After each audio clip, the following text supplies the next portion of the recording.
આજે આપણે દિયોદર તાલુકાના વોંઢા ગામે આવ્યા છીએ અને વોંઢા ગામના ખેડૂત છે કીર્તિભાઈ પટેલ. હવે કીર્તિભાઈ, તમે આજે બટાટા વાવ્યા એમાં ખાતર ક્યું આપ્યું? ખાતર ગ્રીન ઇન્ડિયા. Green India. વીઘે કેટલું આપ્યું? વીઘે 5 બેગ.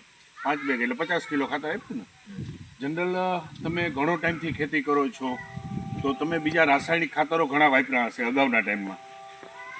એ જે સમયગાળો, જે દાખલા તરીકે આ કેટલા દિનના બટેટા થયા? 30 દિવસ. 30 દિવસના.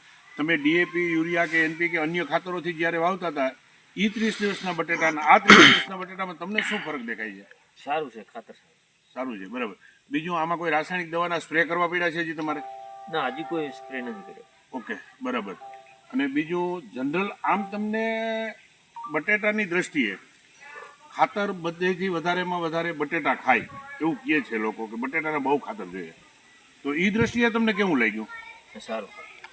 સારું, સરસ. ખેડૂત મિત્રો, આ આપણે તમારો મોબાઈલ નંબર બોલો કીર્તિભાઈ. 99 094 65 52. ઓકે, એક મિનિટ. હવે આપણે આ ખાતર તમે ઉપયોગ કરેલો છે, એમાં તમે ઉપરથી ડોઝ તરીકે કેટલું આપેલું છે અને પાયામાં કેટલું આપેલું? અમે પાયામાં પૂંખીને જ આપ્યું. ફૂંકીને આપેલું છે. કેટલા પ્રમાણમાં આપેલું છે તમે? વીઘે 5 બેગ. વીઘે 5 વીઘા. એટલે તમારે 24 ખેડૂત મિત્રો 24 વીઘાનો ગુઠ્ઠો થાય છે. 24 ગુઠાનો વીઘો. 24 ગુઠ્ઠાનો વીઘો થાય છે. અને હવે તમે ફૂંકીને નીચે આપ્યું પાયામાં, પછી ઉપરથી ડોઝ કેટલી વાર આપેલો? નહીં આપ્યો હજી. હજી એકવાર ડોઝ નથી આપ્યો. ઉપરથી સ્પ્રે હવે આપવાનો. હવે આપવાનો. હવે આમાં તમને જીવાતમાં શું શું બેનિફિટ જોવા મળે છે? જે હાલ કોઈ જીવાત દેખાતી નહીં. અત્યારે કોઈ તમને જીવાત દેખાતી હજી કોઈ જીવાત. પછી મતલબ તમે રાસાયણિક જે ખાતર નાખતા, દવા ઉપયોગ કરતા, તો તમને શું લાગતું? કેટલા દિવસે રાઉન્ડ મારવા પડતા હતા? એ તો રાઉન્ડ મારવા પડતા, પણ હાલ જમીનમાં થોડી એટલી ખ્યાલ આવે છે કે જમીન સહેજ પોચી રહેશે એવું લાગે છે. વાપર્યું મેં પહેલી વખત, પણ પોચી લાગે મને. તમારી રીતે એક છોડવો ઉપાડો. છોડવો એક ઉપાડો. તમે કીર્તિભાઈ છોડવું આખો. હા, આખો લઈ. તમે ઉપર લ્યો, ગમે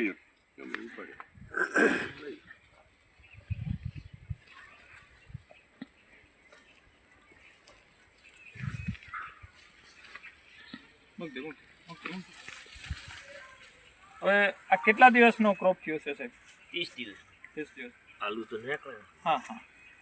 હવે ખેડૂત મિત્રો 30 દિવસનો કોપ થયો છે. હવે આપણે જે આપણા ખાતર ઉપયોગ કરવાથી જે દાળુનો પણ બહુ જોરદાર વિકાસ થયેલો છે. હવે આવું તમારે રાસાયણિક ખાતરમાં કોઈ કઈ વર્ષે એવી રીતે દેખાતું તમને? આવો જે મૂળિયાનો તંતુમૂળનો વિકાસ થાય એવું કોઈ લાગતું તમને? વિકાસ સારો. ડોકાનો વિકાસ સારો છે, તો જે પણ માં નીચેનો વિકાસ વધારે સારો હોય જમીનમાં, જેટલું ઊંડું જાય એટલો જ ઉપર તમને સારો બેનિફિટ મળે ને.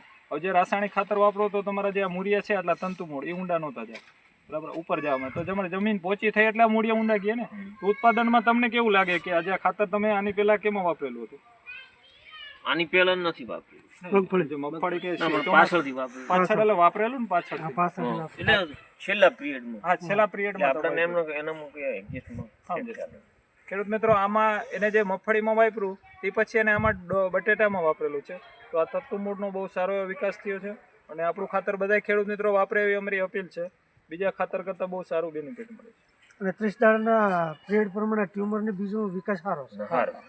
છોડ સારો થાય. હા, છોડ સારો દેખાય. બટાકા જોવો એટલે છોડ એનું બધું સારું જ દેખાડી દેજો. જો ફંગીસાઇડ લઈ ગોળીઓ બે હવા મળી. હવે પાણીનું તમે જે કહો છો ને, પાણીનું તમે એમાં માહિતી થોડી પિયતમાં આપો. શોર્ટ છે નહીં.